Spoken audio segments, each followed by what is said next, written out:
नमस्कार बच्चों, आज हम पढ़ने वाले हैं कक्षा 9 गणित अध्याय 1 प्रश्नावली 1.1। अगर आपने मेरी पिछली वीडियो नहीं देखी तो पहले आप मेरी पिछली वीडियो को देखिए, क्योंकि मैंने आपको उसमें विस्तार से बताया है संख्या पद्धति के बारे में। उसके बाद आप लोग इस वीडियो को देखिए, जिससे आपको ये सारे सवाल बड़ी आसानी से समझ में आ जाएंगे। चलिए अब सवाल को लगाते हैं। हमारा पहला सवाल है, क्या शून्य एक परिमेय संख्या है? क्या इसे p/q के रूप में लिखा जा सकता है, जहां p और q पूर्णांक हैं और q की जगह पर 0 नहीं लिख सकते? तो चलिए इसको हल करते हैं। हमारा सवाल क्या है, क्या शून्य एक परिमेय संख्या है? तो हाँ, हमारा शून्य एक परिमेय संख्या है। शून्य क्या है? परिमेय संख्या है। सवाल आगे क्या बोल रहा था, क्या इसे p/q के रूप में लिखा जा सकता है? तो जरूर, इसके नीचे एक छुपा रहता है तो हम लिखेंगे 0/1। ये क्या हो गया हमारा p/q लिख दिया हमने। हमको केवल यह ध्यान रखना है q की जगह पर 0 नहीं हो। हम इसको इस तरह भी लिख सकते हैं 0/2, 0/3। ये हमारा क्या है p/q बराबर p/q लिख सकते हैं। इसको हम p/q के रूप में लिख सकते हैं। चलिए अब अगले सवाल को हल करते हैं। हमारा अगला सवाल है, 3 और 4 के बीच 6 परिमेय संख्याएं ज्ञात कीजिए। 3 और 4 के बीच हमें 6 संख्याएं निकालना है। देखिए कितना आसान है। हमको किसके बीच में संख्याएं निकालनी हैं? 3 और 4। 3 और 4 के बीच कितनी संख्याएं? 6 संख्याएं। कितनी? 6 संख्याएं निकालनी हैं। चलिए इसको किस प्रकार से निकालेंगे। हमको 6 संख्याएं निकालनी हैं। हम 6 में 1 जोड़ देंगे। सबसे पहले आपको 6 + 1 करना है। कितना हो गया? 7। अब हमको 3 और 4 के बीच में निकालना है। तो देखिए, एक साइड लिखेंगे हम 3, एक साइड लिखेंगे 4, गुणा करेंगे। 7 है, 7 का ऊपर और नीचे करेंगे 7/7। इसी तरह इस साइड भी करेंगे 7/7। 7 का ऊपर और नीचे गुणा कर दिया। चलिए अब देखते हैं क्या होता है। देखिए 3 का गुणा 7 में किया, 7×3 = 21/7। और दूसरा क्या है, 7×4 = 28/7। चलिए अब इसके बीच कितनी संख्याएं निकालनी हैं? 6 संख्याएं। तो देखिए कितनी आसानी से निकलती हैं 6 संख्याएं। पहले हम लिखेंगे 21/7। अब आगे क्या लिखेंगे? कोमा 22/7, 23/7, 24/7, 25/7, 26/7, 27/7। ये हमारी संख्याएं निकल चुकी हैं। और 28/7 को हम क्या लिख सकते हैं? 4 लिख सकते हैं, या फिर 28/7। देखिए अगर हम 7 का भाग 21 में देंगे तो इसकी जगह क्या लिख सकते हैं? 7×3 = 21। यहाँ पर 3 लिख सकते हैं, और यहाँ पर लिख सकते हैं 4। इनके बीच में हमने कितनी संख्याएं निकाली हैं? 6 संख्याएं। 6 निकालनी थी हमको। गिनिए 1, 2, 3, 4, 5, 6 निकल चुकी हैं हमारी सभी संख्याएं।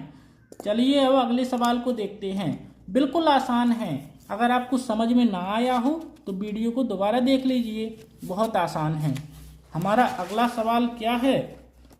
हमारा अगला सवाल है, 3/5 और 4/5 के बीच 5 परिमेय संख्याएं निकालनी हैं। कितनी? 5 परिमेय संख्याएं। किसके बीच? 3/5 और 4/5 के बीच। इसी तरह से लगाना है। यहाँ पर हम लिखेंगे 3/5 और 4/5। इन दोनों के बीच हमको परिमेय संख्याएं निकालनी हैं। कितनी संख्याएं? 5 संख्याएं निकालनी हैं। 5 संख्याएं। यहाँ पर आपको लिख देना है 5 संख्याएं। चलिए इसको हल करते हैं। हम सबसे पहले क्या करेंगे, 5 संख्याएं निकालनी हैं, इसमें 1 जोड़ देंगे। 5 + 1 = 6। अब देखिए सवाल को कितनी आसानी से हल करते हैं। यहाँ पर आप लोग देखिए 3/5 गुणे 6/6 और क्या है 4/5 गुणे 6/6। समझ में आया कुछ? 3/5 यहाँ पर लिख दिया, 6/6 का गुणा कर दिया इससे भी कर दिया, 4/5 से 6/6 का गुणा कर दिया। देखिए कितना आसान है। जो हमारा जोड़ने के बाद आता है उसका ऊपर और नीचे गुणा कर देते हैं, बस हो गया। अब आप लोग देखिए 6 का पहाड़ा 3 बार 18 बटा 6 का पहाड़ा 5 बार 6 पंचे 30। अब आप लोग देखिए इन संख्याओं को लिखते हैं। 18 के बाद क्या लिखेंगे, 19/30, 20/30, 21/22/30, 23/30। हमको पूरी गिनती लिख देनी है, बटे में 30 करते जाना है। अब आप लोग देखिए 6 का गुणा 4 में करेंगे, 6 चौके 24, 6 का गुणा 5 में 30 हो गया हमारा।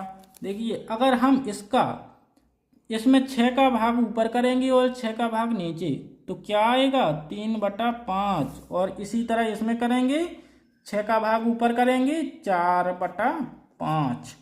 देखिए हमारी कितनी संख्याएं निकली, 1 2 3 4 5। 5 की पांचों संख्याएं निकल चुकी हैं। हमको इसमें 5 संख्याएं निकालनी थी। चलिए अब अगले सवाल को देखते हैं। हमारा अगला सवाल क्या बोल रहा है, हमारा सवाल बोल रहा है चौथी नंबर का कि नीचे दिए गए कथन को सत्य या असत्य कारण सहित उत्तर दीजिए। चलिए हमारा पहला कथन क्या है, प्रत्येक प्राकृत संख्या एक पूर्ण संख्या होती है। अब हमको ये बताना है जितनी हमारी प्राकृत संख्याएं हैं क्या वे सारी की सारी पूर्ण संख्याएं होती हैं। तो सबसे पहले आपको पता होना चाहिए प्राकृत संख्याएं कौन सी संख्याएं होती हैं। यहाँ पर हम लिखते हैं प्राकृत संख्याएं। प्राकृत संख्याएं हमारी कौन सी संख्याएं होती हैं, जो 1 से शुरू होती हैं, जैसे 1 2 3 4। ये कौन सी संख्याएं हैं, प्राकृत संख्याएं। अब हम लिखेंगे पूर्ण संख्याएं। यहाँ पर क्या लिखेंगे, पूर्ण संख्याएं। पूर्ण संख्याएं कौन सी होती हैं, जो हमारी कहाँ से शुरू होती हैं, 0 से। 0 1 2 3 4 ये हमारी पूर्ण संख्याएं हैं। अब हमारा सवाल बोल रहा है कि जो हमारी प्राकृत संख्याएं हैं, जो हमारी प्राकृत संख्याएं हैं क्या वे सारी की सारी पूर्ण संख्याओं के अंदर हैं।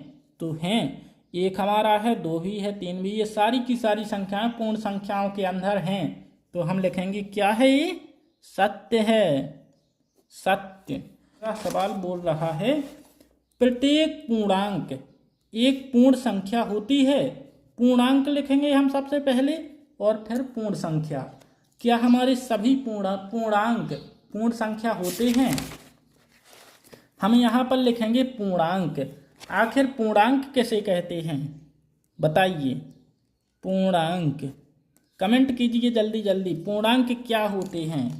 पूर्णांक वे संख्याएं होती हैं जो माइनस में होती हैं, -3, -2, -1 और 0 होता है। और प्लस की संख्याएं भी होती हैं, 1 2 3। ये हैं हमारे पूर्णांक। अब लिखेंगे हम पूर्ण संख्याएं, जो हमने ऊपर लिखी हैं अभी। अब हमारी पूर्ण संख्याएं कौन सी होती हैं, 0 से शुरू होती हैं और प्लस की साइड जाती हैं, 1 2 3। ये हैं हमारी पूर्ण संख्याएं। सवाल बोल रहा है क्या पूर्णांक पूर्ण संख्याओं के अंदर आते हैं, क्या ये संख्याएं इसके अंदर हैं। तो इसका जवाब है नहीं, नहीं है ना, असत्य, असत्य।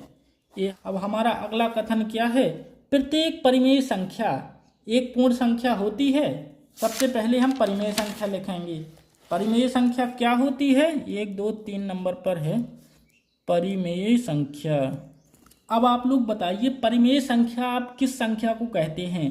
परिमेय संख्या वो संख्या होती है जो P/Q के रूप में होती है। जैसे 3/4, 8/9, 6/2, ये क्या है हमारी परिमेय संख्या 0/3, ये हमारी परिमेय संख्या है। और दूसरी कौन सी संख्या थी? दूसरी संख्या थी हमारी पूर्ण संख्या। कौन सी? पूर्ण संख्या।